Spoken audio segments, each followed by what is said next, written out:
You have entered the Create Unknown, in which Chad details doing literally anything for views. He got iDubbbz face and Pewdiepie's logo tattooed on his buttocks. He's eaten Filthy Frank's human cake, and Cold Ones is the most popular entertaining talk show on YouTube. But behind that shock persona is a sharp analytical business mind. So listen up as we reveal the paradoxical duality of the Chad. And if you like what we do here, check us out on Patreon. The link's in the description. Why in the world are crack pipes showing up on the Wish app with such prevalence?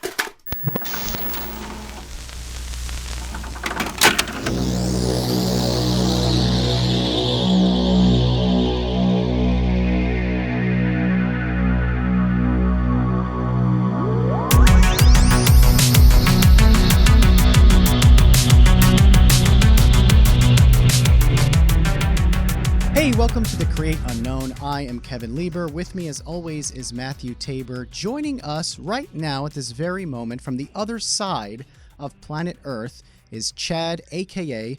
Anything4views, a.k.a. co-host of the Cold Ones podcast. Chad, thank you for joining us.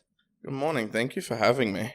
Before we get started, you were extremely late to this recording, and I'd love for you to detail all of the steps that led you to being half an hour late for our recording. I woke up on time, and I don't know, I've been sleeping real funny because of quarantine. I've been taking 3-4 hour sporadic naps, and because of it I've been getting weird morning sickness. So I had some toast and I had a banana, and then I needed to throw up, so I spent 20 minutes throwing up. And then I finished throwing up, and I went and had more toast and another banana, but I feel great now. Is that negging, Kevin? Did you start with a guest with negging? I don't know. What's a little negging? bit of shaming happened there. Is that is that giving somebody a hard time? Do you remember the dating gurus where it's oh, you've got to make fun of a girl a little bit to get her to like you? Do you remember those hucksters selling those kinds of systems online?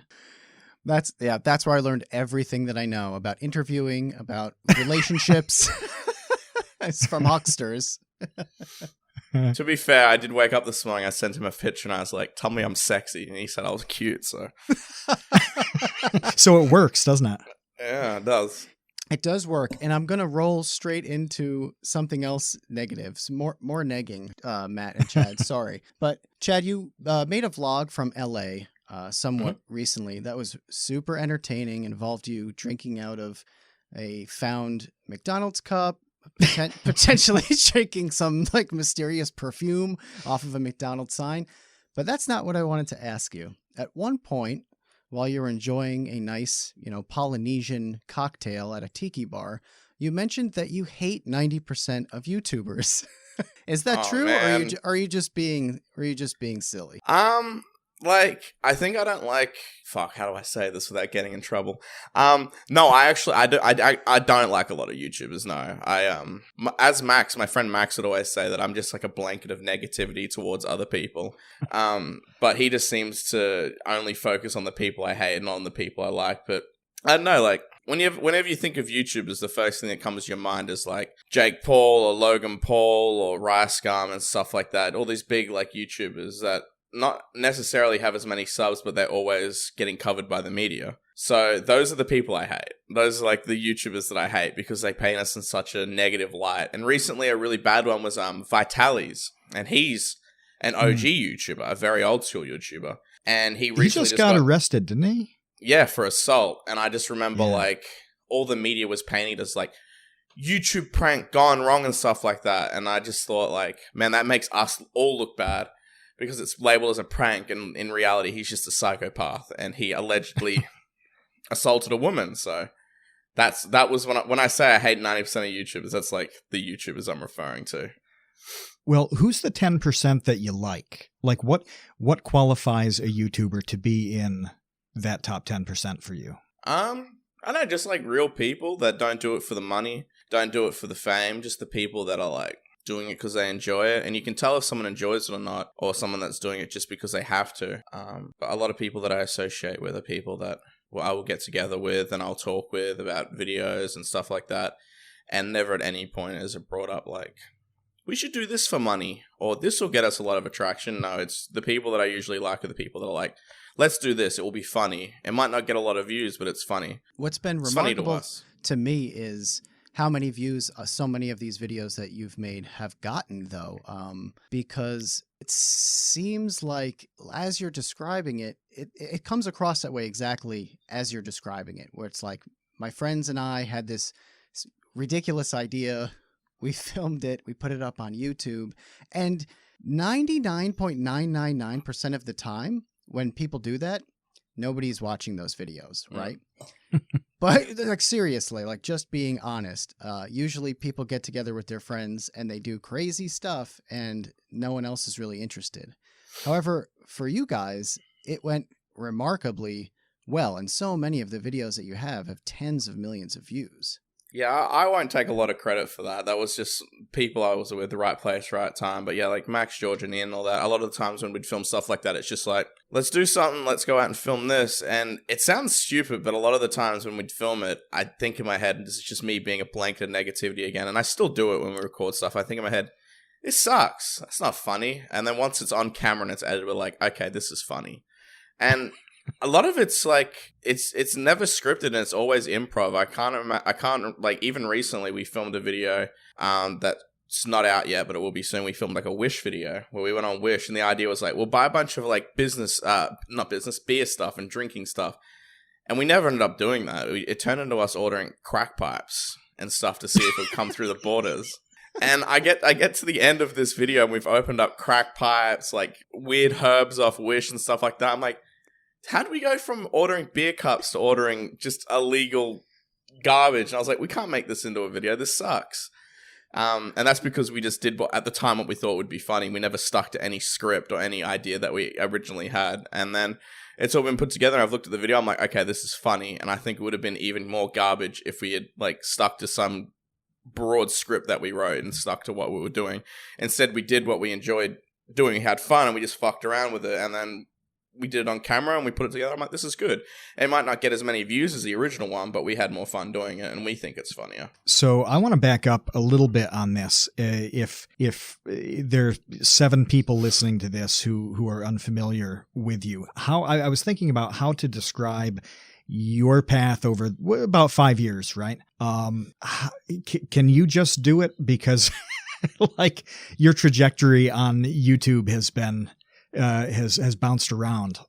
So how can you tell about working with those guys back in the past and what that led to now? Yeah, like I was originally a fan of Max, and I never had the idea of wanting to ever be a YouTuber, but I did like fucking around. I have like old videos that I used to film when I was 16, 17 from YouTube and stuff like that, just stuff that I used to do to have fun. I met Max, and it just went from there. I met a heap of other people. I went from doing videos with Max and stuff, and then everyone kind of went their separate ways. I wouldn't say separate ways, just like everyone grew up, people bought houses, got girlfriends, moved into different careers and stuff like that. Max and I have stuck together for the most part just because we're both in the same country. But, it's all easy when you're young and having fun. But then once you get older, you get loans, you get houses, you have rent, you have responsibilities. So you can't just be jumping on a plane and fucking around in another country. But we still film. I filmed a video recently with Ian for another friend's channel, Boy in a Band. When that will come out, I have no idea.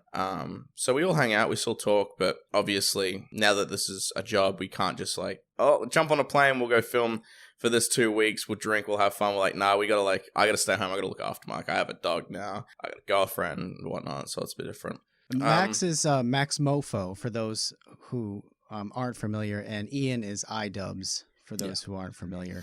And then from there, I don't know, I went into streaming for a little bit. So I was streaming on Twitch for a little bit.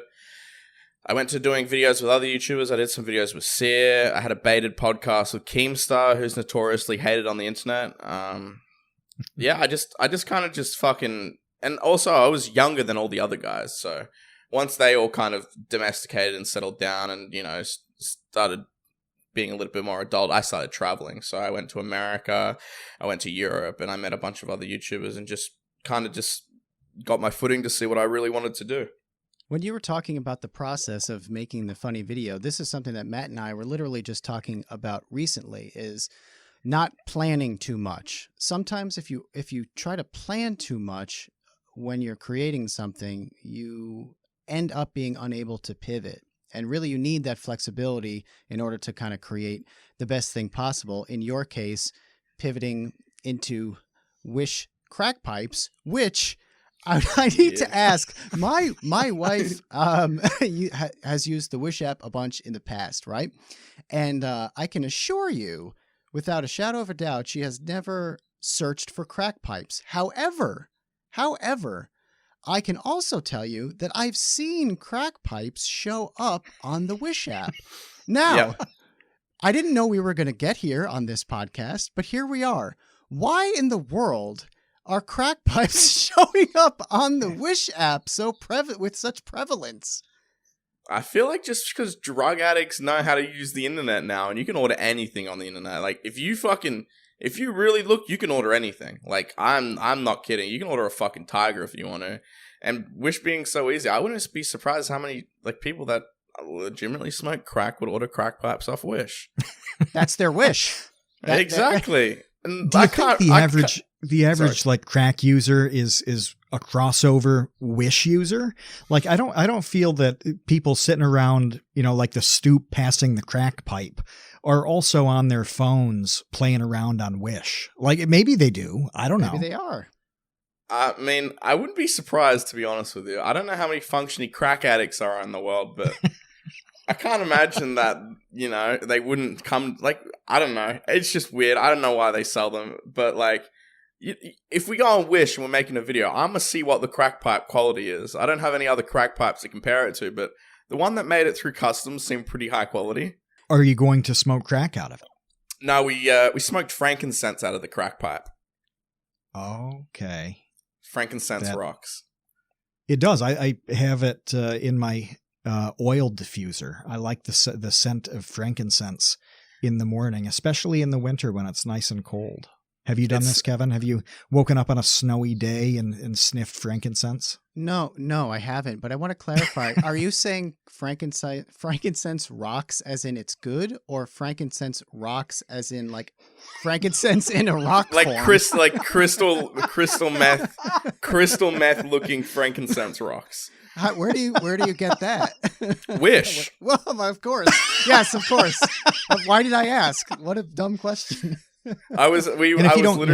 We just searched like on Wish at some point, like just broad term, like drugs. And it came up with like Chinese herbs, which was like green tea. And then it was like frankincense rocks that looked like crack rocks. So, we're retarded, but like, we did it with the intention of it's going to be funny on camera. Did it do anything? Smoking? No, it tastes like plastic and it gave me a sore chest. But I did it because I wanted to see if it looked funny on camera. But it must have smelled good. I mean, the room must have smelled really nice. Yeah. It did smell good, but like, I'm not going to like wait for the police officers to show up and try and explain to them that it's frankincense and I'm smoking out of this crack pipe. Yeah, but your breath smelled heavenly. I swear, officers, smell my breath, man. It's just frankincense. It's like the frankincense and myrrh given to the baby Jesus upon his birth. That's all I think. This is our Bible study group, officer. We just pass the frankincense pipe around. But you mentioned, not creating this stuff for the money. You guys have a really hard time with monetization, don't you? Like, are any of your videos monetized at all? Oh, we have so many problems with it, and like we've tried all the tips and tricks, and like we've reached out to other creators and stuff like that have the problem, and they've all given us like advice and things and precautions and steps to take, like upload, wait till it's monetized. But like we have sponsors for the podcast because talk show. It's a talk show, not a podcast. We have sponsors for the talk show, and obviously there's deadlines for these things to come out. And monetization fucks views. And there's times where we get away with it and we upload a video and it gets demonetized immediately because either the system picks up on a naughty word through the closed captions or me drinking a beer, who knows. If it gets demonetized, we submit it for review. Most of the time, if the video is unlisted, it gets denied. We just re-upload it with like some more censoring and some stuff we'll cut out thinking maybe that's why we got demonetized. We'll re-upload. But it's like, it's a 3-day wait between each upload because you got to wait 1 day for it to get demonetized, then you have to wait another 2 days for it to get reviewed. And then there's times where like we have deadlines, like we have a deadline for a sponsorship, NordVPN, Raid, any of that. And we're just like, well, we just have to upload it. It's green now, and it stays green for 1 day, and then it goes yellow. And we see that it affects the views. We submit it for review, and it's always a 50-50. Will it get approved? Will it not get approved? So we have half our videos demonetized, half our videos monetized, and even the monetized ones, the ads, the rates on them are just complete dog shit. And I think it's just because we swear in our videos. I'm not too sure how, like, you know, Susan over at YouTube headquarters selects who's getting what ads, but we don't make a lot from it. And thankfully, you know, we have a very nice Patreon backing. And I have a little bit of a side gig where I do brand deals and stuff for my friends, and I do them for myself. And so I always make sure the podcast has brand deals attached to it to pay for it because it's not cheap to make. But yeah, it's funny as far as worrying about money goes. We're good. Like, we're not counting our pennies. You know, I live in a nice apartment and stuff like that. But you know, we're not rice gum rich. Rice gum rich. And by the way, just to reinforce how committed Chad is to the sponsorships, I know that nobody can see this right now, but he has an IV drip going into his arm, pumping gamer sups directly into his veins. And he's got a gallon jug of more gamer sups that he keeps sipping from. I would actually have a big cup of Gamer Sups on my thing, but I drank the last one last night, so I need to go to the office and steal some tubs. Gamer Sups is Gamer Sups and Cool Shirts are our two like main sponsorships. So Cool Shirts is an Australian owned company that I reached out to years ago. And funny story, the guy that owns and runs the clothing company, who pays us very well, mind you, so shout out to Scott, also edits, films, and produces all our content now. Because I originally met him and he was like, let's make some vids. And he's a very talented, like, he has a vision. Like, he has a vision for content, and he was just a diamond in the rough. Like, I met this guy and we hit it off straight away, and he pitched the idea of a podcast to me, and I was like, you take care of it and we'll see where it goes. I just said to him, like, I want it to be called Cold Ones. I want to get drunk with people, and I want to talk about shit. And he produced and made the first episode, and I was like, this is it. And he you know, he edits the vlogs on my vlogging channel as well, and he travels with me and films. So not only has he become a really good friend of ours, he's like a very good business partner as well. So with the clothing stuff, we just hit it off, and, you know, Max is working with him now, and a bunch of other friends are. So that was another thing that kind of keeps us alive and strives me to make content as well, having his help. Do you record the talk show at his t-shirt shop or no? It's in an office building, so we rented out another office building, another office in the same building, which we set up a studio in. Oh, okay. Well, he does an amazing job. The set looks so beautiful.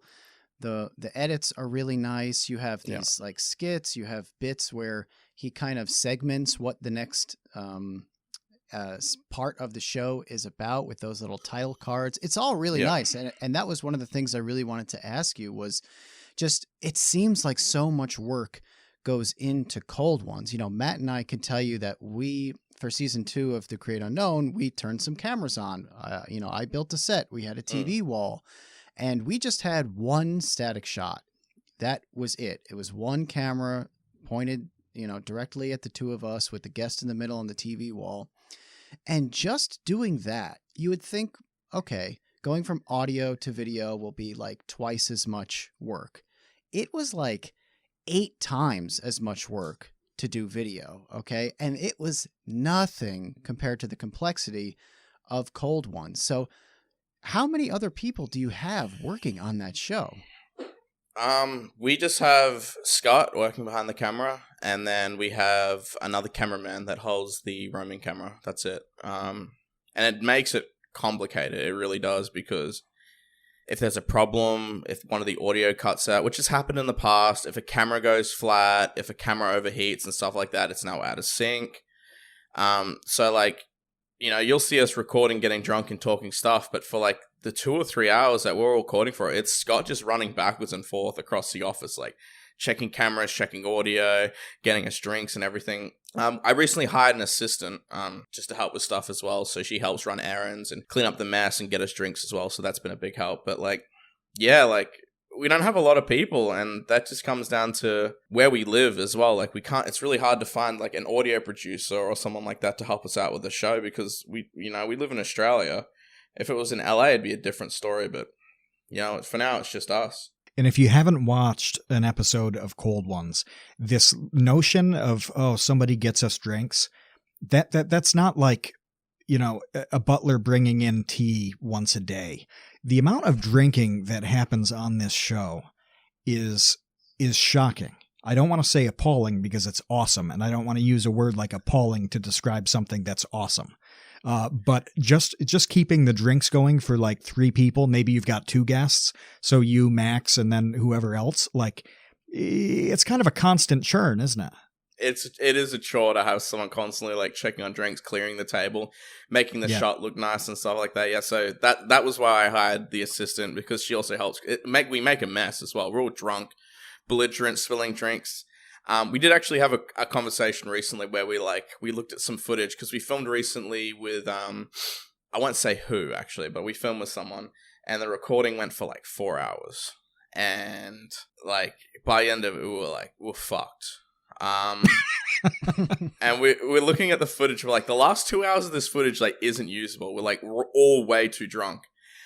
So that's when we had the conversation of like, we need to structure this a little bit better. Maybe not so drunk. Not just because it ruined the show. And we've fucked up a lot with the show by getting too drunk. We honestly have. And that just boils down to like not worrying about sticking to a script. We're just doing what we like and having fun. So we had a conversation recently where we're limiting the drinks. Instead of 20 drinks, we'll have 10. And we're just going to structure it better. The show's about to undergo a full overhaul. And we've got an editor now as well that helps us with stuff, which has been a big load off Scott's back. And our editor's fucking great. And he's been working with us for months now. And he's got it down to a T. So shout out to Prezzo. He's been doing a really good job on not only editing the videos, because we don't just do podcasts on there anymore, but also working on Cold Ones. But in what way does getting too drunk make the show bad? You just are just so incoherent that there's nothing even entertaining about it? Like, what happens? What goes wrong? 3 things. Obviously there's stuff we shouldn't say on camera that's either private or just very offensive. And, when you're with your friends drinking, you just go off filter. So we either say things that can be offensive to some people, even if that's not our intentions at all. But it's 2020. People online just find a reason to get upset, and also just stuff that we shouldn't say. Like, we say a lot of stuff where we look back at it and we're like, we don't want our viewers to know about that. Or I'm pretty much an open book, and so is Max, and they know the most part about who we are and what we do and stuff like that. But there's some things that, as a YouTuber, you just want to keep private. Also, the guests as well. The guests will get drunk and say something they shouldn't say. And we'll send them the footage to review, and they're like, yeah, maybe I shouldn't have said that about my recent run-in with the law, which was our last guest, Raka Waka. We had to cut out a bit because they were talking about they have charges for a prank they did, which wasn't a prank, but they're on probation because of it. But they spoke about that, and they're like, yeah, I don't think our lawyer would like us talking about that. Can we cut that? So it's not going to be an asset.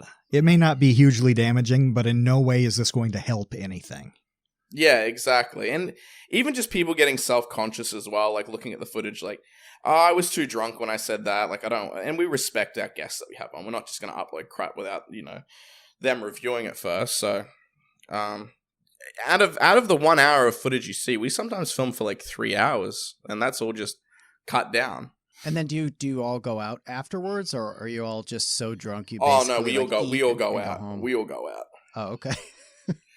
Depends. Like, sometimes we film really late, but if we finish like at 11 midnight, then we're like, I know a pub, and we show up to a pub, and we have a really nice local bar here that we like to go drink at after we record, and like we'll just go in there and drink and sing karaoke and eat food and have fun. So we usually go out afterwards. And how has being in Australia hurt your ability to get guests? Because I got to imagine that it's difficult for you to get people into that studio, right? Yeah, it is.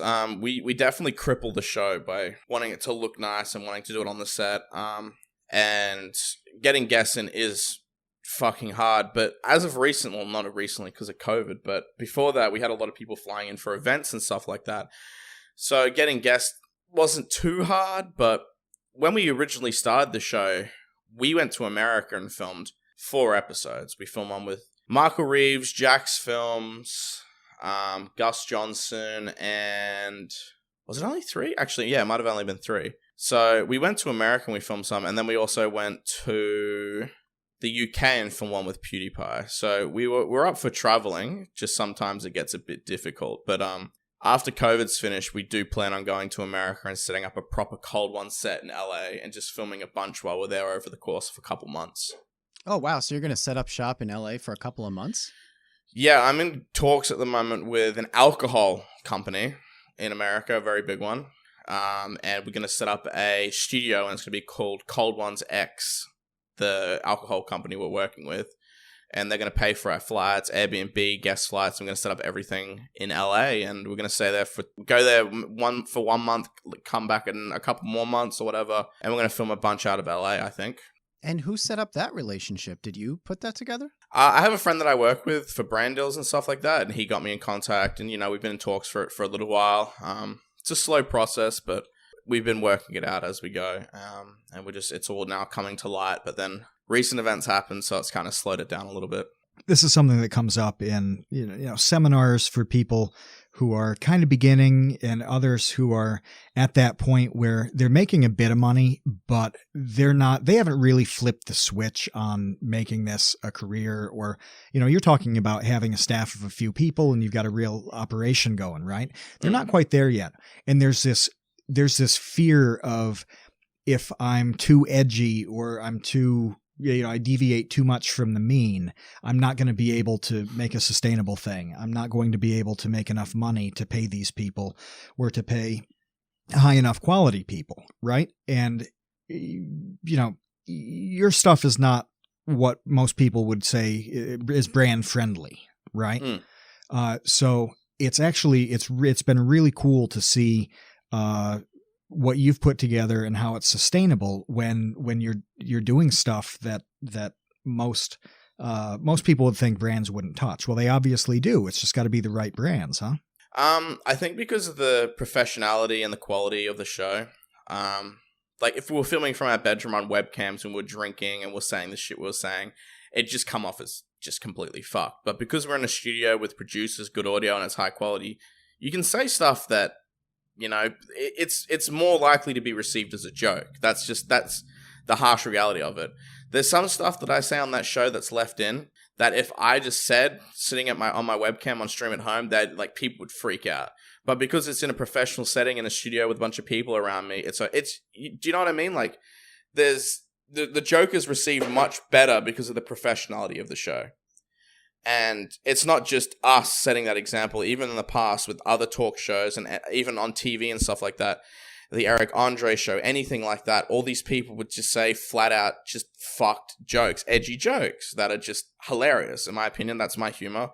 And it's received well by the audience because it's a stand-up show. It's in front of comedians as well doing their comedy shows. We'll joke about, rape, school shootings, and all this just religion, all this just really harsh stuff that you'd never say in a million years on a YouTube video.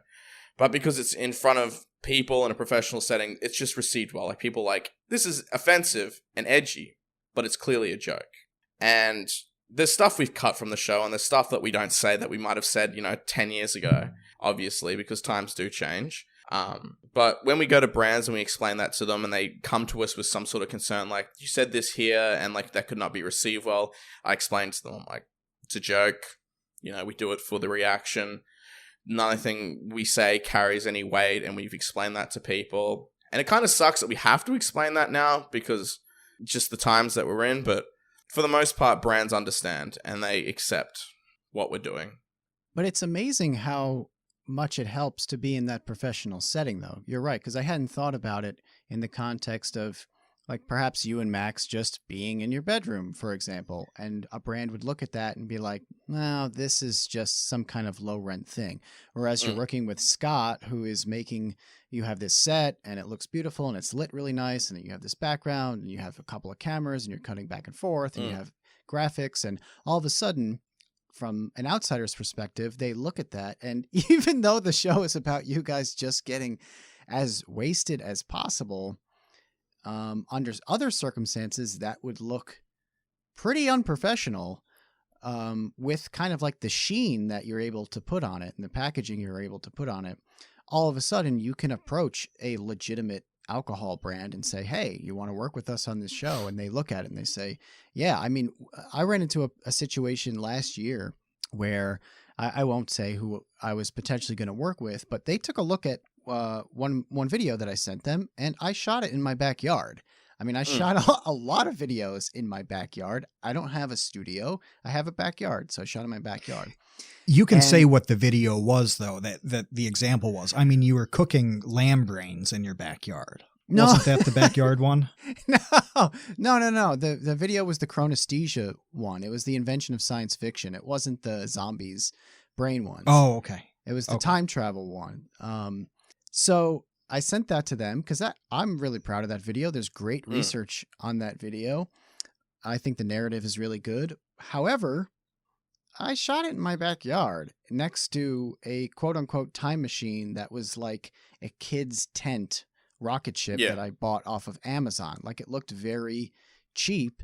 And the person who was reviewing this and potentially deciding whether or not to work with me on a video thought it was cheap and thought it was pretty much just like low rent garbage. And guess what? We didn't work together.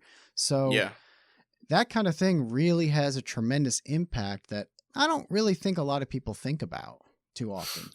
Yeah, not a lot of people take that into consideration, factor in that. So yeah, I feel like pitching our show with the professionality and the high quality that it has been made getting brand deals a lot easier. The only time we've been rejected from a brand deal and like, I was so surprised, and I won't say what it was. They found an old video that Max featured in where he said some offensive words, which is weird because there's a lot more fucking clips of me saying offensive stuff, but that was like the only time, because I get the people that we were talking to and we were in cahoots with about the show were like very PC. And they like had a conversation with us where they were like, could you not do this for this episode if you're working with us? And I was like, you don't want me to scull beers? I'm like, that's kind of like what I do every episode. So that's just also an example of like, I could have, said to them, sorry, I won't scull a beer. I could have really maybe convinced them into sponsoring the episode. But at that point, I'm compromising the show for money, which I would never, ever, ever do. Well, I think this is a really important point. Like, generally, though, what both of you guys are saying is that you can kind of make anything work if you sell it, and with that professionalism aspect, I think there's even more to it than that, where you're selling it with the aesthetic that you've put together, with the set that you've put together, with the 2 cameras set up, with the really good editing. There's this element of seriousness that goes with that professionalism, and it just sells this stuff that otherwise people might not buy. And, Kevin has that example where, for whatever reason, that concept, wasn't sold to that very stuffy person. As I was wondering what example you were going to bring up after you did. Now I remember what it was. And it was just a fit that wasn't, it wasn't a fit. But yeah, you can kind of get away with anything if you sell it, like, wholeheartedly. Yeah. It's just, as well as that, like, the rates for ads for YouTubers are really low. Like, if they're like, a commentary channel or someone that films from a bedroom. Like, I've heard conversations from people where they tell me how much they get paid, and we're like getting 1/3 of their views. I'm like, we're getting paid 3 times that. So as well as that, with the quality, you can also ask for more money. And I think that's where TV and TV ads are coming into play. You hear about how TV shows get the same amount of views as regular YouTubers, but they get paid 100 times the amount of money for like an ad on like Conan or whatever for a late night show. And I think also that comes into like, well, it's a professional show with a professional set, studio, employees and stuff like that. A brand is going to want to pay more money to have their ad on this show rather than your YouTube channel where you're talking about how so-and-so cheated on his girlfriend, or so-and-so's girlfriend has an OnlyFans or something like that. It's funny you bring that up because I was thinking about that recently in relation to Hot Ones, your counterpart on Cold Ones, Hot Ones. For the record, we asked Sean Evans as well, because like that was another thing that before I named the show that I was like, I can't call this Hot Ones, Cold Ones, because, you know, it's a blatant just copy. And I did, and then I was like, I won't copy the logo. And then he hit me up after the first episode. He's like, I love the show. And I was like, can we rip off your logo? And he was like, yes, you can. I was like, fuck yeah. Will you come on our show? And he's like, yes. I'm like, yeah. Sorry, go on. No, that's awesome. That's awesome. Yeah. But they went from YouTube to TV. Now, yes. Hot Ones has a TV show, I believe, on True TV. It seems to be on all the time, which leads me to believe that it's doing very well and being received very well. But clearly, they are on top of the YouTube world. I mean, they have A-list celebrities on their YouTube channel. However, they still went to TV. And you got to imagine, I mean, I got to imagine, it's just because of what you're talking about. Like, it doesn't even matter if you get 10 million views on your Gordon Ramsay Hot Ones episode. You could probably get a tenth of that on your Hot Ones TV show and get paid 100 times what you made on in AdSense on YouTube. Exactly. Right? That would have been one of the contributing factors to them dipping their toes into mainstream television. And they work with like you know, they have talent agencies and stuff like that work with, you know, celebrities that have TV shows and stuff like that. So of course the first thing those talent managers are going to say when they're bringing in Gordon Ramsay and stuff like that, like, do you want to make your own TV show as well and bring more of these TV celebrities onto it rather than bringing them onto the YouTube channel? And they, like, of course, 100%. But I think it's only 100% if it's like, well, because we're going to pay you this much more. Because otherwise, you know, you could do your show on YouTube with no gatekeepers, with no network. You don't have to, you know, listen to anybody's feedback or you know, cut this and have this guest on because, you know, we need to promote the next season of our show here on True TV. Yeah. So you have to have them on Hot Ones. You know that, I mean, maybe in their contract, they got rid of that sort of stuff to some extent, but at the end of the day, you're still beholden to a network on TV, and on YouTube, you are not. So there has to be some sort of take in order for that give. And I'm guessing it's green. Yeah. Money does talk. But, I mean, I think people wouldn't care as much if it compromised the original YouTube show, but it didn't compromise it, and it's a completely different concept and a completely different show. So that's why people were rushing to see the TV show, because they were like, we love this show online, let's see how it transitions to TV. And I've seen a couple of the episodes, and I think it transitioned quite well. And, you know, by the quality of the show, A, they've got a lot of money to spend, and B, they're probably paying everyone a lot of money that's involved. Yeah. It's great to see. At the end of the day, like, I'm extremely happy for Hot Ones, because I'd love to see more success stories of people going from YouTube to traditional media, because I think it would help the ecosystem as a whole, at least in terms of just, it's what you were talking about at the beginning of this podcast, which is what you see in the news all the time about YouTube and about YouTubers, et cetera, et cetera. Yeah. Another YouTuber that's getting a TV show recently, well, has had TV shows, is like Tana Mogu, has had like some dog shit garbage reality TV show. But it's like, she's not the, like, Hot Ones isn't the first people to transition over to it. Epic Mealtime had a cooking show as well. Yeah. That, I don't know if their show worked out or not, but, you know, a lot of people, you know, do move into it because the money's there. Whether it works out or not for them is, you know, down to a game of odds and whether the content's good enough. But, you know, a lot of people have dipped their toes in it. It's worked out and it hasn't worked out. You're intensely interested in the business side of all of this stuff, and the contrast between how analytical you are with it and your level of expertise with it. It's almost like there are two Chads to, you know, anybody who's followed along with you, where you've got like mogul Chad who's on top of all of this stuff and thinks about it very, very deeply and strategically. And then there's Chad that like we've seen throw up several times, has the PewDiePie tattoo and breastfed Max. So, like, how do you? How do you? He's just so nonchalantly ended that sentence. It happened. With I'm not going to deny Max. But how do you reconcile these two things? And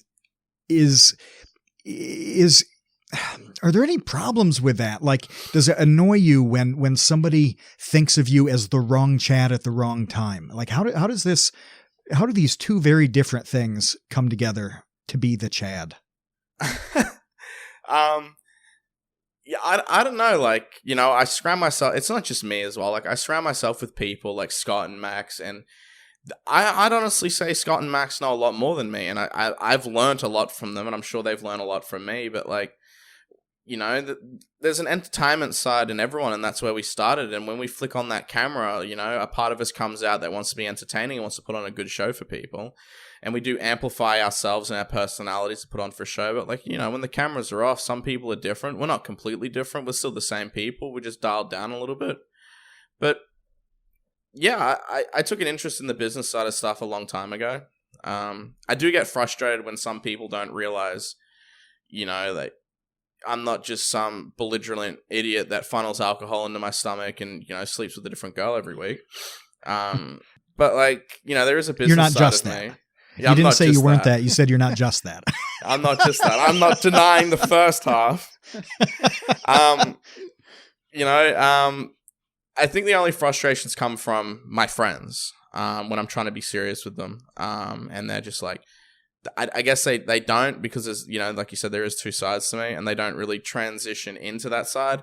And when they don't, and they you know, they think I'm just fucking around, or they think they're kidding with me, it kind of frustrates me a little bit. But, you know, after I get a bit angry at them and I say something, they kind of realize that I want to be serious. As far as like outsiders and people on the internet, I couldn't give a shit. They're not people I see every day and work with, so you know, perceive me how you want to perceive me. And if you know me outside of that, then that just shows that we're friends and we've connected. It's Does that funny make sense? It makes a lot of sense. Yeah. And it reminds me similarly to a conversation we had with our last guest last week, the happy console gamer, Johnny Millennium, where he was talking about in kind of a similar way that he's not just this video game obsessed, like video game hoarder, materialistic guy. You know, he flat out was like, I do this for YouTube and I do this because I'm passionate about it. But at the end of the day, what's, you know, important to me is my wife and my family and that sort of thing. And I see that permeate a lot with YouTubers where they do get successful being this one persona, but that's not the, you know, the 360 of their lives. And it also reminded me that David Letterman was notorious about this. David Letterman is somebody who is widely considered one of the funniest talk show hosts of all time. I mean, especially his work on late night in the 80s was really, really revolutionary for network comedy. But I say he was notorious because apparently, I don't know, never met the guy. He's like the biggest curmudgeon, like the quietest, most like genuinely kind of annoyed at people person in the world. Meanwhile, he's like one of the most successful talk show and interview and, you know, like interpersonal communicators in the world. And as soon as the cameras are off, it's like, don't even look at me because I hate all of you. I feel like sometimes that can just stem from being in the entertainment industry for so long and having to be constantly switched on and kind of be this beacon of energy. Because, like, I'm the same sometimes, not all the time. Like, I have my moments. I think everyone does. But I think when you've been, you know, like David Letterman, when you've been doing it for, how long has he been fucking doing his show for? Over 30 years? Yeah, he's been retired for a while now, but... Yeah, but he had that Netflix show. Yeah. Yeah. Does he still do that? I don't know. But when you have to constantly be switched on for so many years, like, at some point, and people are perceiving you like that, this high-energy person, you're just going to be like, I want to sit back and relax now. The cameras are off. I'm reflecting. I'm thinking. I've had run-ins like that, actually, where I'm out with some friends because, like, you know, although, like, I'm very recognizable, I don't mind meeting people, but, like, I'll be at a pub or a restaurant or something like that with a lot of people, and people recognize me and they'll come up and they'll be like, "Scull this beer," and I'll be like, "Oh, not tonight, man, just a casual night." And they're like, "Come on, bro, you'd love to party." I'm like, "Yeah, on camera, but like, but I'm here with some friends and we're just drinking and we're shooting the shit and we're talking about video games and stuff like that. It's at some point you need to step back and just be like, I want to relax." Is sculling a beer crushing a beer can on your skull? Sculling a beer is sculling it. So what do you guys call it? Chugging a beer. Oh, okay. I wasn't sure. I wasn't sure if it was smashing it on your head or just chugging a okay. beer. Got it. But I want to point something out to the people listening who don't make videos, for example, who don't stream, who don't have that portion where they have to be switched on, because this is something that you two know exceptionally well. You have a lot of experience with this. I don't, because I'm relatively new to doing anything that's not behind the scenes. And one of the hardest things for me is to get in a mindset and a mode, like when we record the podcast. I can't just switch on and do it. Like I have to caffeinate like mad, so I don't just sit there and kind of mumble, And I've seen Kevin so many times in person and making videos where, like, dude, you could get out of bed 30 seconds ago, and if somebody says camera's on, go, you can snap into it. I can't do that. And I don't think people understand and appreciate how hard it is to snap in and snap up to that high energy thing that people like, then maintain it, and then come down from it. Like it's really weird. Before Chad, when we were waiting for you to come on, I'm telling Kevin, like, God, I'm dying here. I'm so tired. I just had a Rockstar and a V8 energy juice because I'm 91 years old. And, I'm like, I need this just so I can be normal, but that's the kind of thing that is an incredible talent. I'm just thinking of you with like one of those like Monday, Tuesday, Wednesday, Thursday, Friday, like pill containers. I have two and of all them. his juices. Yes. Yeah. Oh my God. I have two because that way I can only refill it every 28 days. Yeah. No, I have two of those, man. And today I switched out. I'm on the second half of my 28-day cycle. But yes, Kevin, I do have one of those. With your fish oils and your beta carotene. I have fish oil. I have zinc. It's as bad as you. You can't hate a man for looking after himself. No, I'm not hating. Just laughing. There's a difference. No, but seriously, it's something that is really tough to do. And so I imagine, like, when you talk about snapping into this thing and then you want to relax and hang out, and people don't understand that you just don't necessarily, be that person all the time. I think that comes to just practice being able to turn on like that. I definitely have my days. It's not just like, I can't imagine the amount of times where Max and I have gotten together, like, let's record a vid, and we've both gotten there, like, not feeling it. We'd never force it. That's just another thing. Like, we're very just stubborn people as well. We're just like, don't want to force it. I don't want to sit here for 3 hours recording something that I know that I'm not going to be good at. So instead of turning the cameras on, let's sit back, have a drink, play some video games. Because we meet once a week. That's like, our ritual for we're either filming or hanging out. Like, but yeah, it comes with practice. If you want to switch on and you're used to doing it, you'll get a knack for doing it. But then there's just some days where it ain't happening. It seriously ain't happening. I did that to myself this morning when I woke up. I woke up this morning, I'm like, oh, and I was throwing up, had morning sickness. But as soon as I got over that little hump, I was like, okay, I'm ready to go. How do you prevent yourself from falling into the, I don't feel like it too many times? Do you know what I mean? Like if you're, I understand what you're saying, that you don't want to force it. But at the same time, I think, is there a line between, I don't feel like it, and wow, I still don't feel like it, and it's been 3 weeks and I really don't feel like it still? I think if we ever get to the point, or I ever get to the point where I'm like, it's going on 4 weeks, I don't feel like it, I'm gonna be like, I'm looking for another career path, because obviously I'm not happy. And I love what I'm doing now, so that's not any sort of hint at I'm steadying towards fucking doing something else. But there are days where, like, you just don't want to do it. Whether it's your dream job or not, there's some days you just don't want to work. And yeah, I think if it was ever transitioning into the point where I was like coming on a month where I'm like, I don't want to record, I'm either boiling that down to like, I've got something wrong, I'm depressed, I'm sad about something, which has happened before. I'll work on fixing myself before uploading another video. Or if that's not the reason, I just don't like I'm not passionate about what I do anymore, that's when I venture into doing something else. And, you know, I study and I've, you know, got an education, or at least somewhat of an education. So I know if YouTube never works out, I can venture into doing other things. I've always dreamed of opening my own bar, or just even what I'm doing now as a side gig. You know, I help out my friends with brand deals and stuff like that. I'd like to maybe venture into working with an agency or owning an agency myself that pitches brands to YouTubers. You also dabbled in opening an orphanage. I mean, you fostered a young boy named Too Mad, starting in the fall. He was a foster child of yours, wasn't he? I've had many foster children come with my house. I had Dolan Dark come stay with me. I've had Too Mad stay with me for 3 months. I had Colossal is Crazy come stay with me for months.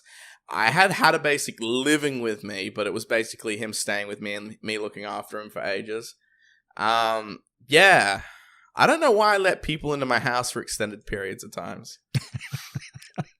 It's really hard to say no to my friends. I don't mind it though.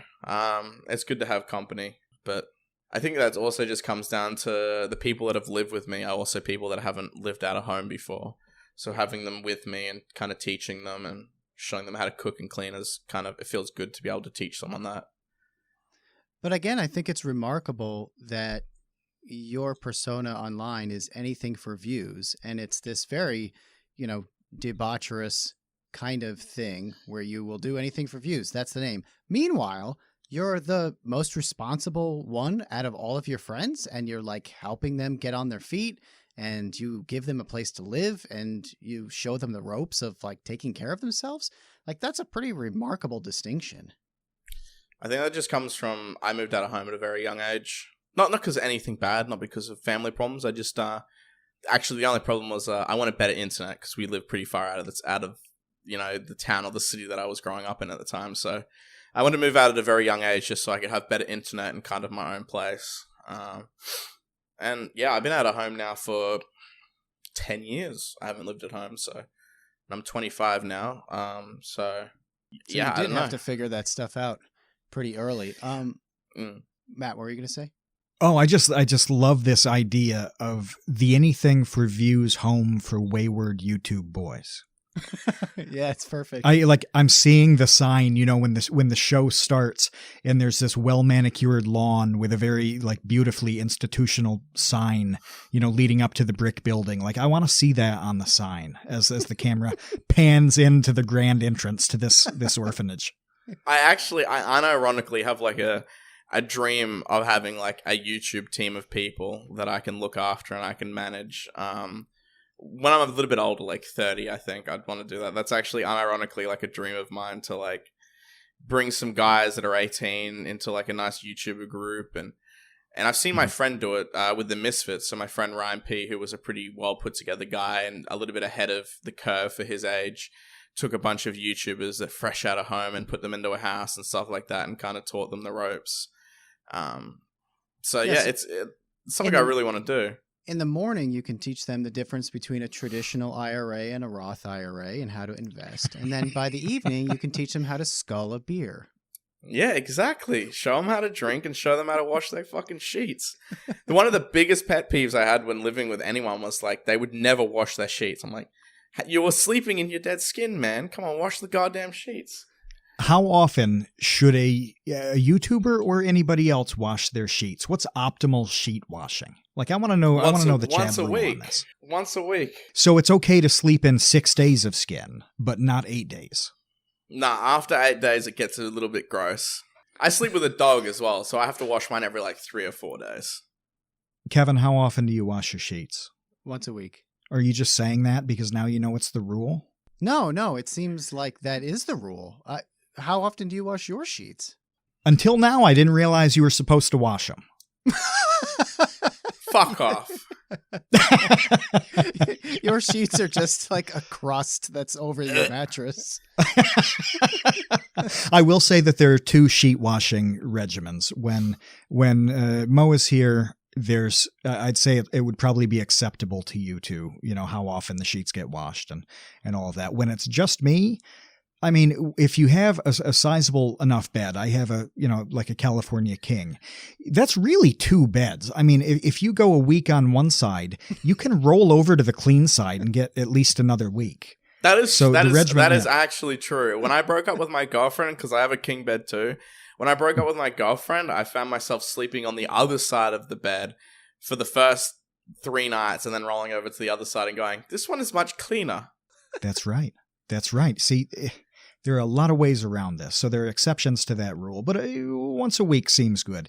Did you have any specific people who jumped, like throw somebody under the bus here? Who was the worst on sheet watching of your Wayward Boys? Oh, Too Mad. Too Mad was the 18-year-old, fresh out of home, filthy person I've lived with. And like, honestly, it wasn't that bad. It really wasn't that bad, but I'm a cunt.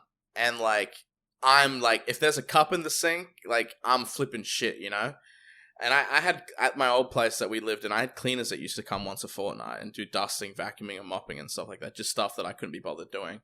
So, when Too Mad would, start in the Uber Eats bag mountain in his yard and in his bedroom, sitting, you're wearing the same pair of socks for 3 days in a row and hasn't washed his sheets in a month, like, it doesn't smell bad, but I can smell it, I'm like, it smells funny in here. Why is there rotting Uber Eats bag Subway in the corner of the room? Like, why can't I see the floor? It's all closed. Like, Too Mad was absolute hell to live with. It wasn't that bad, but to me it was. Like, to me it was like, and like, if you ever speak to him, you can ask him. Like, I yelled at him a lot. I yelled at him a fucking lot.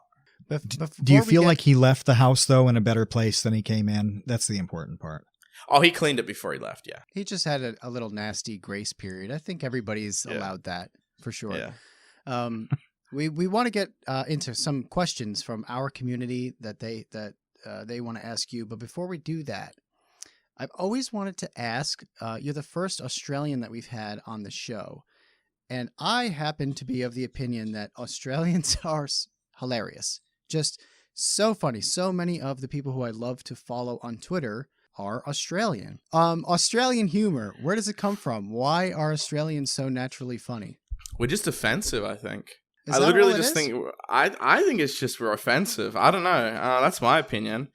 I've kind of explained this a little bit about the culture to people, but like, we say a lot of stuff that like could be perceived other places as like really rude or really offensive, but here people don't care enough. It's the culture.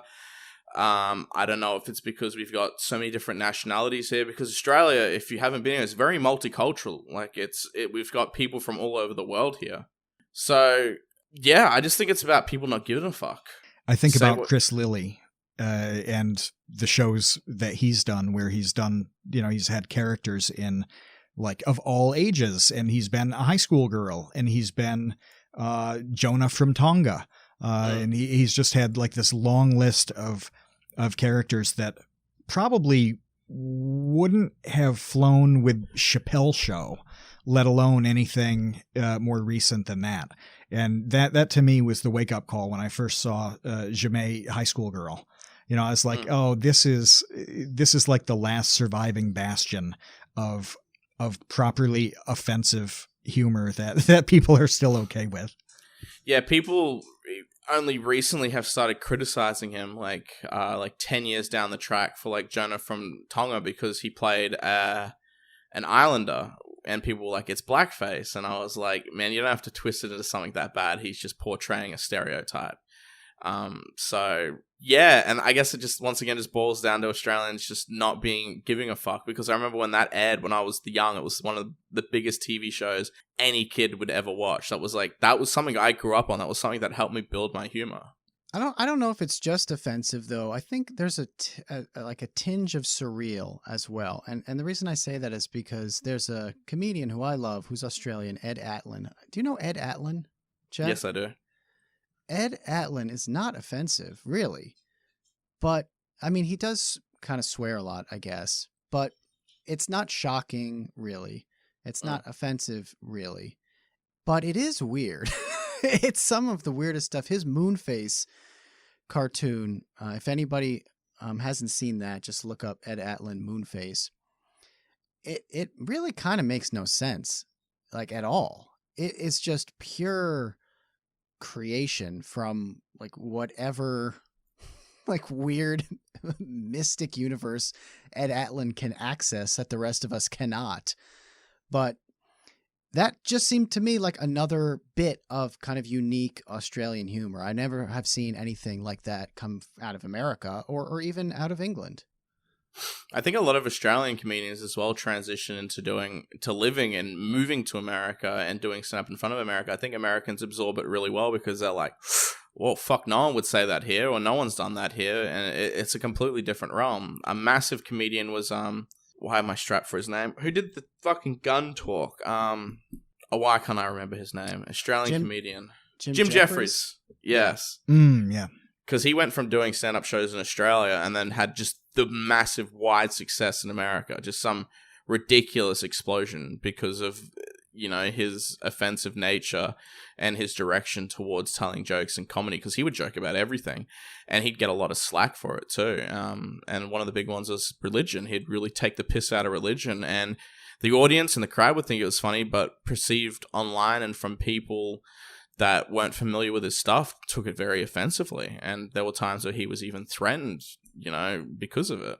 That's another good example, though, of things being not in their proper context, though, I think, is when you see, like, clips from stand-up shows leaked, or even if you, like, read a bit written out that was in a stand-up that sounds terrible. And it sounds like the most offensive thing you would ever, deign to put your eyes upon. But within the context of a nightclub or a stand-up club, a comedy club, in that moment, it's the funniest thing you've ever seen. Mm-hmm. And that context is so important.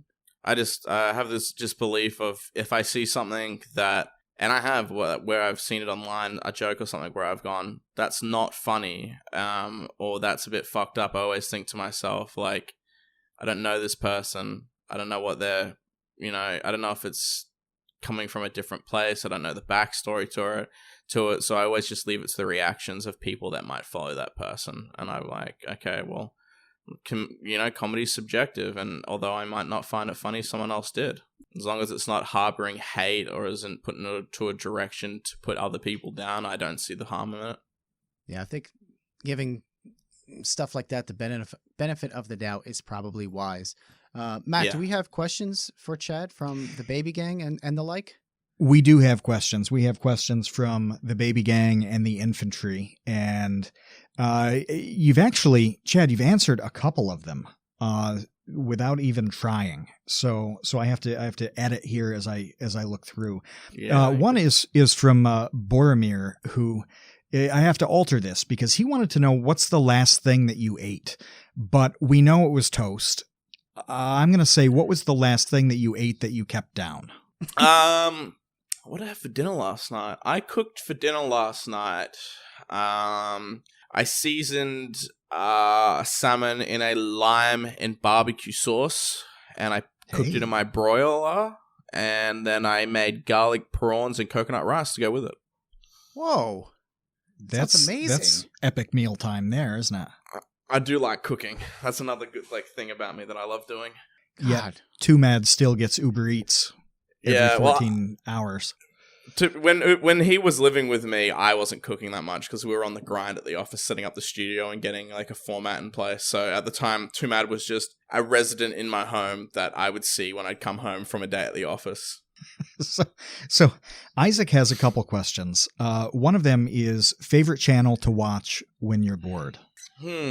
I'll give two answers to that because there's two different moods. I follow a lot of World of Warcraft lore channels. Oh, you can't really see, but in there I have a lot of books and stuff like that for World of Warcraft. I'm a big World of Warcraft fanatic, and I keep up to date with the lore and stuff like that.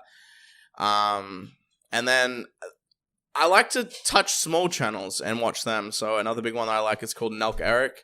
He's a small YouTuber, he has about 10k subs, and he just doesn't give a fuck what he uploads. The most hilarious, funniest guy on the internet, and hopefully he gets some sort of break because It's just dog shit. It's just garbage. He picks up the camera, harasses his mum, and makes funny videos with his mum and his dad, and just a funny guy. But I will sit down and watch a lot of small YouTubers like that, which I've found just like hidden diamonds in the roughs, and I'll sit down and I'll watch them. Send us the This link next- to that, and we'll put it in our description Yeah, too, yeah. just to give. Yeah, so we give can put it some in the love. description, Yeah. Yeah, tweet out, etc. yeah, absolutely. This is a really good one. It's also from Isaac. What is your fursona? My what fursona? Yeah. Is that even a word? If you were a furry, what would your fursona be? A fursona name. Yeah, like what type of animal would you be as a furry? Is that what a fursona is? Yeah. So like on Fridays on Twitter, every Friday, this pops on my sidebar on Twitter that it's Fursuit Friday, and people are posting their pictures with their fursuits on. And I guess when you put that on, I don't know a ton about this, but Are you put this fucking on with me? Is that really what fursona means? Yeah, like it's the character you are when you're like being engaged in furryism. I think furries should be purged. I don't think there's anything normal about fucking an animal. But but let's say the best way to purge them would be to infiltrate the community, and to do that, you would need a fursona. I'd be some sort of fucking. I'd be a fish, I reckon. Can furries be fish? Or do they I have to don't have see fur? why not. I never heard of no furry fish before. I would be. Those are called scalies. I would be a red panda. Oh, that's a good one. Is there a Endangered, particular but reason? stupid. I don't know. I think they're a cute animal. They're pandas. They roll around. They do funny. That's about it. I just see myself, chilling around all day, eating leaves of lettuce and hanging out in my spare time. That's all it is. That's cool. Nobody would dislike you as a red panda. I mean, everybody would think that was awesome. The furries are going to have a field day with that. The fan art is going to be amazing from this. Just the thought of it is making me sick. Thank you, Isaac, for Fuck you, Isaac. Fuck you. Eat shit and die. So this one is actually more serious. In March 8th, Mr. Beast put out a tweet with advice for small YouTubers. And to sum it up, he said, if you're a small YouTuber, spend a lot of time thinking about the ideas. In the time you put into filming, double that. Then make 100 videos, improve something with each video. Doesn't matter what, just keep improving. And then when you're done with 100 videos, you're going to be in a good place. Do you think that's valid? Trev's dad asked this, by the way, and I think it's great to get your perspective on it because you have such a different, yet highly analytical approach to all of it. I agree with it though, because you're not just going to upload the first thing in your life and it's going to fucking blow up. There's always places for self-improvement. And the only way I feel like to improve on YouTube is to keep trying. You're going to upload a heap of dog shit before you get a formula of what you're good at. And you see with everyone, go back and watch their old videos. They suck. But you can see with each video, each one progressively gets better and better and better and better and better. And there's things that you do better each video. For one, it could be one video, the editing could be better. For the next video, you could be better with your dialogue and how you speak and how you script stuff. Each video you do, if you work on them, if you take criticism, if you look over them again and re-watch them, each time you watch a video that you have finished, you will go, I want to do that differently. You'll read a comment. You'll be like, I will do that differently. Until you have a format that works for you.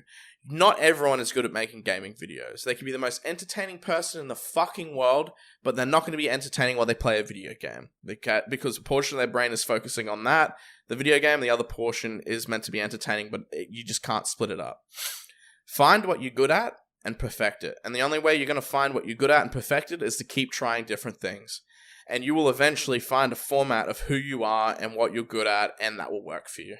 That's pretty solid. I mean, it seems like a general formula that pretty much anybody could use.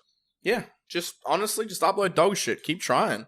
And eventually you'll find what you're good at, whether it's gaming, commentary, stand-up, vlogs, anything. You'll find something you're good at, and you'll excel at it, and you'll blossom. And then once you've got it down pat, and you've got a formula down pat, and if you have something and it's working for you, never be afraid to try different things. Because if you just stick to what you know, you're never going to learn what else you could be good at. I think No that's YouTuber today. Highlight worthy.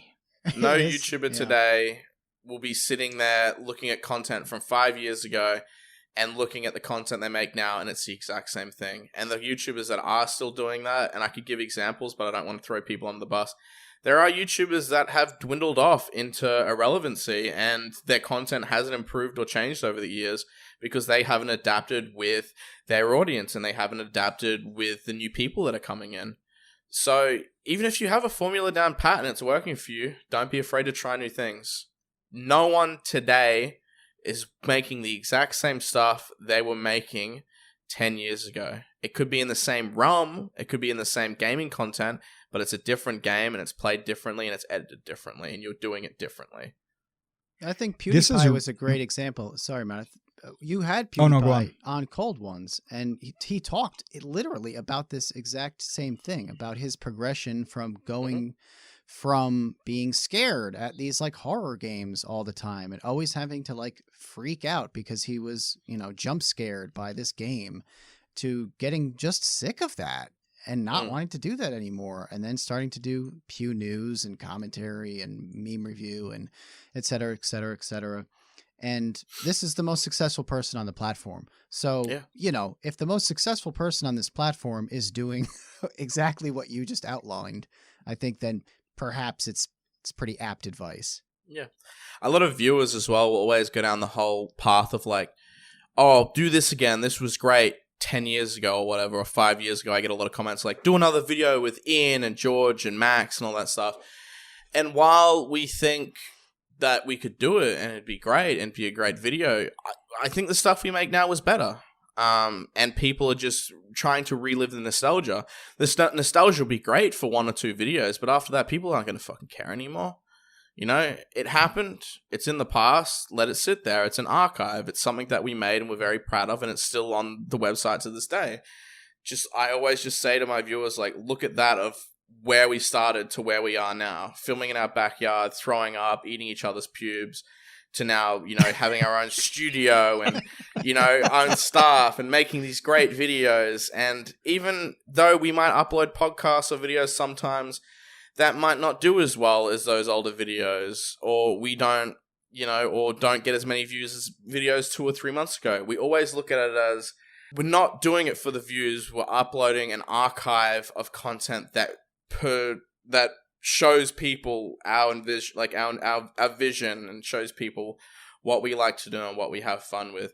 And even if we just inspire one person to try do the exact same thing and try make something else and they can archive on the internet to show their kids, their grandkids, family, friends, classmates, anything like that, I always just feel like I'm happy. I feel like where I am now, I'd never envisioned me being there 5 years ago. And everything I've done and everything I'm making now, I'm very happy with that. It's an archive. It sits there. And when I die, it's still going to be there, and people are going to be able to watch me even though I'm rotting, 10 feet under the ground in some cheap casket with a tombstone that says I died at 30 from a heart attack. That's not grim at all.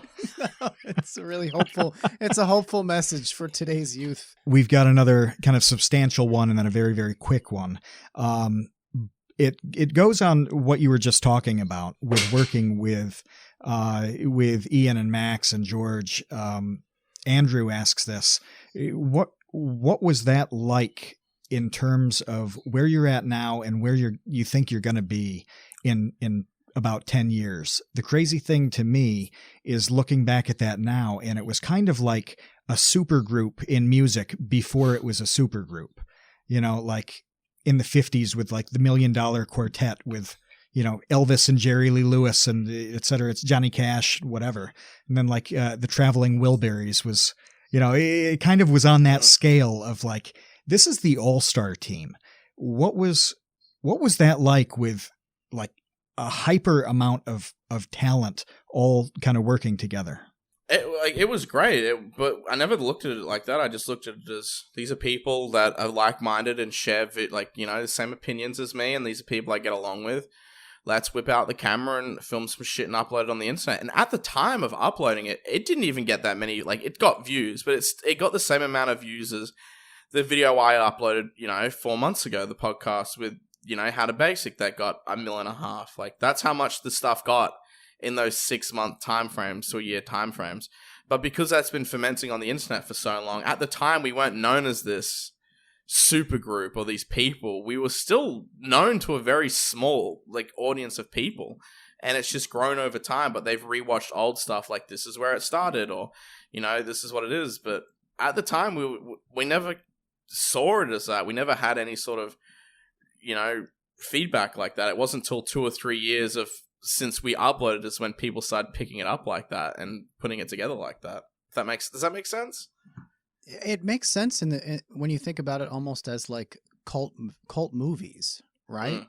Where, for instance, the Big Lebowski is a really famous example of a film that did really poorly when it came out, but then over the years, all of a sudden there are like entire festivals dedicated to the Big Lebowski. Like, it just gained this cult following after the fact, and it seems like that's kind of like you have developed that cult following with a YouTube channel, which I think has got to be pretty rare, right? Can either of you think of other examples of YouTube videos or YouTubers that gain cult-like status, like a movie does, like a Rocky Horror Picture Show or something like that? Not for the right reasons. I mean, there's some older people who, I also don't want to call out people for being embarrassed and things like that, but there's some older videos, 7, 8, 9 years ago, where now they're kind of famous and have that cult status, but not because they were good, not because they like the person was intending to make a joke. Chad, can you think of any others that have developed that status? Same as you, just not for the right reasons. I don't know. I don't watch too many YouTubers. Like I said, I watch a lot of small YouTubers now. But yeah, I don't know. I never thought of it like that. Or I mean, Misfits kind of have a cult-like status. All these new super groups, there's Click, which is another Australian crew. What's Jake Paul's thing? Team 10. Like, they all have one, just different audiences. And I guess ours are just different. But yeah, at the time it wasn't like that. At least I didn't think it was like that. I never looked at it like that at the time, so I couldn't know. But as far as I'm concerned, it was like just the boys filming in the yard, getting along. And it was great to be a part of this. It was great to see what came out of it. And, it's there. It's archived on the internet forever. And it's something I can look back at and be proud of. And hopefully one day it's something that I show my kids. I'm like, this is what I used to do when I was your age. If that was some sort of catalyst or some sort of beginning to other people doing the exact same thing, I'll fucking coin it. I'll be like, yeah, I started that. But what we made was just fun. We had no intentions of, anything. We just got the cameras, we hung out, we made funny, and we put it on the internet, something that we're proud of. That's cool. It sounds very wholesome and pure when you put it that way. We're rock stars, man. What can I say? We're famous. I don't know. Wholesome and pure. Well, the last one flaming is barrels thrown at you in a pond. Sorry. the last one is from Monsieur Chinchilla, who wants to know, nay, needs to know, who is How to Basic? I didn't even know who How to Basic is, man. I mean, I know who he is, but we need a name to go with the 16 digits on the front of the card, the expiration digit, and the 3 digits on the back. How to Basic is one of the funniest guys I've ever met. And a part of me is really fucking great that he's anonymous, because I have stolen so many of his jokes. And he can't do anything about it? He can't do anything about it.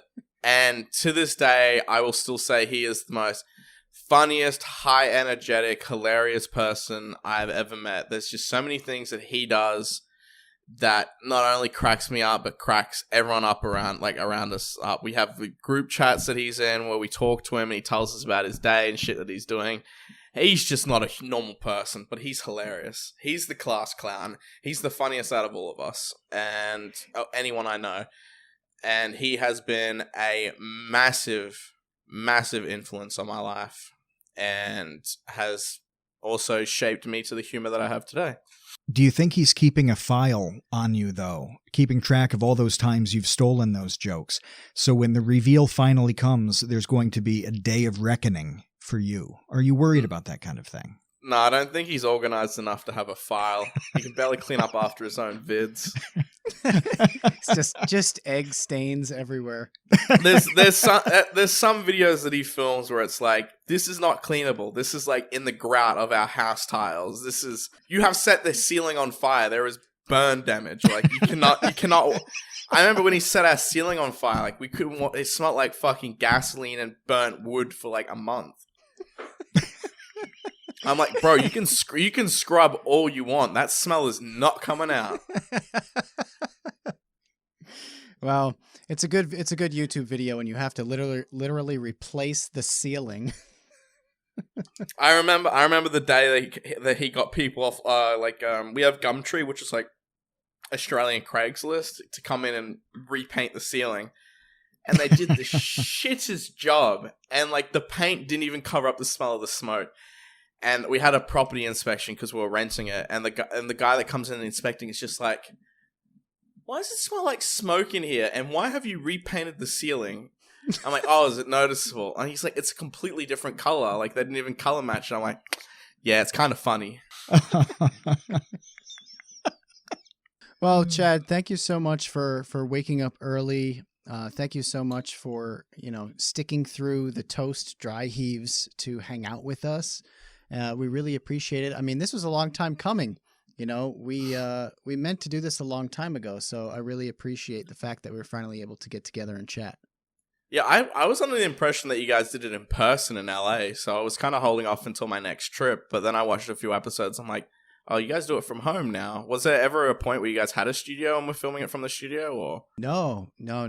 This studio I just built it was an at-home studio, and then like I said earlier, it just was too demanding on handling the video as well as the audio. So, we pulled back to just going to audio because, you're lucky to have Scott in your life. That seems like a major person to find, and you better hold on to him for dear life. Yeah, everyone that is around me, we all do a very good job working together, and honestly, I'd be lost without them. I wouldn't have the podcast, and any success that I have is mostly owed to people around me. I would never take all the credit for stuff we've made and where we are today. Well, shout out to all those people. I'm telling you, it's wholesome.